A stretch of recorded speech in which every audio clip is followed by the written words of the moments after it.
Langkah-langkah penyusunan RPP. Yang pertama yaitu mencantumkan identitas RPP. Sekurang-kurangnya, sebuah RPP harus mencantumkan identitas awal yang mencakup nama sekolah, mata pelajaran, kelas atau semester, materi pokok, dan alokasi waktu. Kemudian yang kedua, tujuan pembelajaran. Tujuan pembelajaran yang baik harus memuat 4 hal yang biasa dikenal dengan singkatan ABCD. A. Audiens atau siswa. B. Behavior atau kemampuan yang akan dicapai setelah mengikuti pembelajaran. C. Condition atau aktivitas yang akan dilakukan dalam pembelajaran. D. Degree atau tingkatan atau perilaku yang diharapkan. Lalu yang ketiga yaitu menentukan metode pembelajaran. Metode pembelajaran harus disesuaikan dengan materi yang akan dipelajari atau yang akan dijelaskan. Kemudian yang keempat, langkah-langkah kegiatan pembelajaran. Terdapat 3 langkah-langkah pelaksanaan pembelajaran. Yang pertama, kegiatan pendahuluan, kegiatan inti, dan kegiatan penutup. Lalu yang kelima, sumber belajar. Sumber belajar yang dipilih guru harus mampu memotivasi siswa, terutama untuk siswa-siswa yang semangatnya rendah.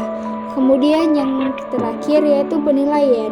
Penilaian berfungsi sebagai bahan evaluasi apakah tujuan pembelajaran sudah terlaksana dengan baik atau belum. Mencantumkan identitas RPP. Berikut ini telah kami lampirkan contoh identitas RPP. Yang pertama sekolah yaitu SMK PGRI 1 Salatiga, mata pelajaran pembuatan pola, kelas atau semester kelas 10 semester 2 atau semester genap, materi pokok pola kemeja, alokasi waktu 4 jam pelajaran kali 45 menit setiap pertemuan. Lalu langkah kedua yaitu merumuskan tujuan pembelajaran. Seperti yang telah dijelaskan pada slide sebelumnya bahwa tujuan pembelajaran yang baik harus memuat 4 hal yang biasa dikenal dengan singkatan ABCD: Audience, Behavior, Condition, dan Degree. Berikut telah kami lampirkan tujuan pembelajaran pada sebuah RPP. Yang pertama yaitu setelah membaca teks melalui PowerPoint, peserta didik dapat mendeskripsikan pengertian kemeja dengan benar. Kemudian yang kedua, setelah peserta didik menyimak penjelasan guru melalui PowerPoint tentang gambar kemeja, peserta didik dapat menggolongkan macam-macam tipe kemeja dengan tepat. Lalu yang ketiga, melalui kegiatan diskusi kelompok, peserta didik dapat menganalisis bagian kemeja secara tepat. Lalu yang berikutnya, setelah mengidentifikasi gambar alat-alat pola pada tampilan PowerPoint, peserta didik dapat menentukan alat ukur dan penggaris dalam pembuatan pola kemeja dengan tepat. Lalu yang kelima, setelah mengidentifikasi gambar bahan-bahan pola pada tampilan PowerPoint, peserta didik dapat menentukan kertas pola dalam pembuatan pola kemeja dengan tepat. Lalu yang terakhir, setelah menyaksikan tayangan video dalam mengukur contoh kemeja jadi, peserta didik dapat menentukan ukuran pembuatan pola kemeja dengan tepat.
Yang keempat, langkah-langkah kegiatan pembelajaran.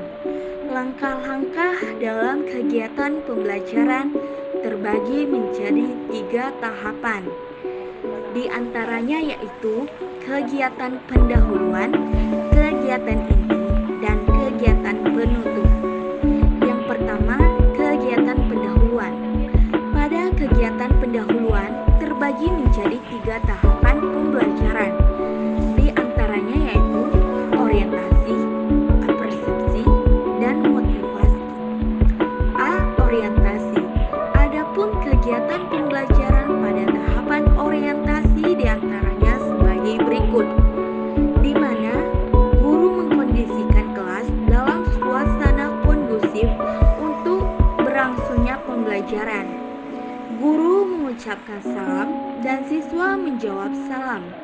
Peserta didik berdoa bersama sebelum memulai pembelajaran. Guru bersama siswa memeriksa kesiapan antara lain mencakup kehadiran, kerapian, ketertiban, perlengkapan pembelajaran. Peserta didik diminta untuk menceritakan kembali buku yang sudah dibaca. Peserta didik menyanyikan lagu Indonesia Raya. Guru memeriksa kehadiran siswa dengan alokasi waktu 5 menit. B. Apersepsi. Adapun kegiatan pembelajaran pada tahapan apersepsi diantaranya sebagai berikut, di mana peserta didik membaca buku non-tes kurang lebih 5 menit. Guru mengaitkan materi dengan pembelajaran sebelumnya dengan pertanyaan sederhana seperti sebutkan macam-macam busana berdasarkan jenisnya. Jawaban yang diharapkan yaitu busana anak, busana wanita, dan busana pria. Mengingat kembali materi tentang pengertian busana pria, macam-macam busana pria, dan ciri-ciri desain busana pria dengan alokasi waktu 10 menit. C. Motivasi. Adapun kegiatan pembelajaran pada tahapan motivasi diantaranya sebagai berikut, di mana guru bersama siswa melakukan gerakan tubuh dan senam otak untuk merelaksasikan tubuh agar siap menerima pelajaran.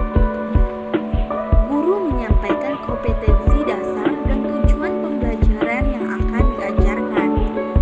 Guru menginformasikan tentang proses pembelajaran yang akan dilaksanakan, termasuk aspek yang dinilai selama proses pembelajaran berlangsung dengan alokasi waktu 5 menit. 2. Kegiatan inti. Pada kegiatan inti terbagi menjadi 5 tahapan pembelajaran. Di antaranya yaitu pemberian rangsangan, pernyataan atau identifikasi masalah, pengumpulan data, pembuktian, dan menarik kesimpulan. A. Pemberian rangsangan. Adapun kegiatan pembelajaran pada tahapan pemberian rangsangan diantaranya sebagai berikut, di mana peserta didik berhitung dari 1 sampai 4 untuk membentuk kelompok sesuai dengan angka yang sama. Guru membagikan contoh gambar kemeja dan kemeja jadi pada setiap kelompok belajar. Peserta didik membaca teks melalui tayangan PowerPoint tentang pengertian kemeja dengan benar. Peserta didik mengamati tipe kemeja tersebut dengan alokasi waktu 5 menit. B. Pernyataan atau identifikasi masalah.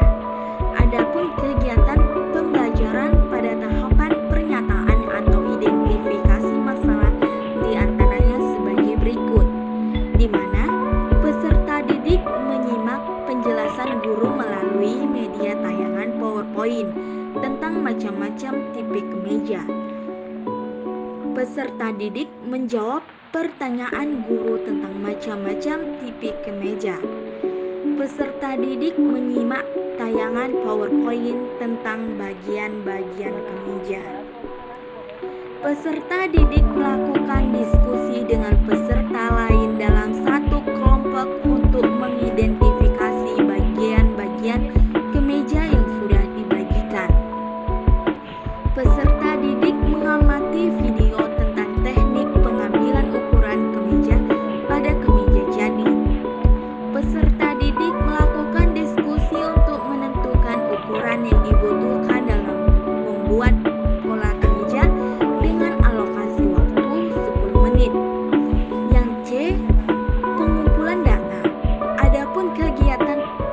pembelajaran pada tahapan pengumpulan data di antaranya sebagai berikut, di mana peserta didik mencari informasi yang berkaitan dengan gambar yang didapat.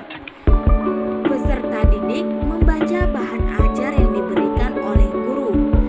Peserta didik mendiskusikan dari gagasan yang disampaikan peserta lain dalam kelompok tersebut.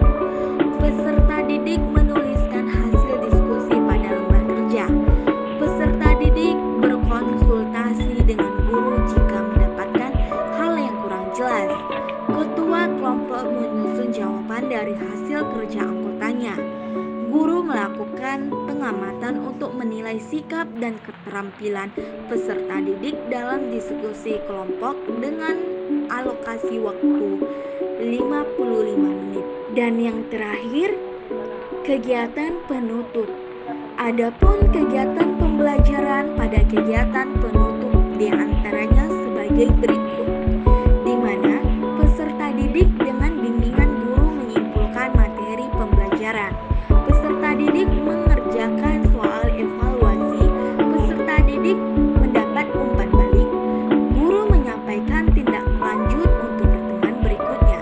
Guru menutup pelajaran dengan doa dan salam dengan alokasi waktu 20 menit. Yang kelima, sumber belajar. Yang pertama, Hasmidal 2019, Pembuatan Pola, Bandung, Sarana Pancakarya Nusa PT. Yang kedua, Soekarno dan Rosni Lingga 2018, Buku Penuntun Membuat Busana Sistem Tailoring dan Custom Made Tingkat Dasar, Gramedia Pustaka Utama.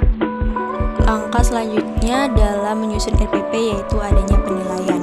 Penilaian merupakan proses pengumpulan dan pengolahan informasi untuk mengukur pencapaian hasil belajar peserta didik. Adapun aspek yang harus dinilai meliputi sikap, pengetahuan, dan keterampilan.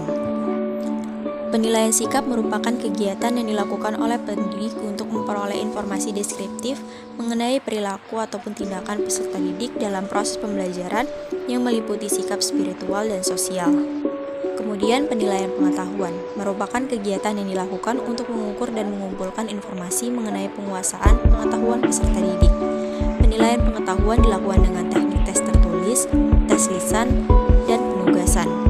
Yang terakhir ada penilaian keterampilan, merupakan kegiatan yang dilakukan untuk mengukur dan mengumpulkan informasi mengenai kemampuan berpikir dan kinestetik peserta didik, menerapkan pengetahuan dalam melakukan tugas tertentu. Dalam penilaian terdapat prosedur penilaian dan instrumen penilaian. Prosedur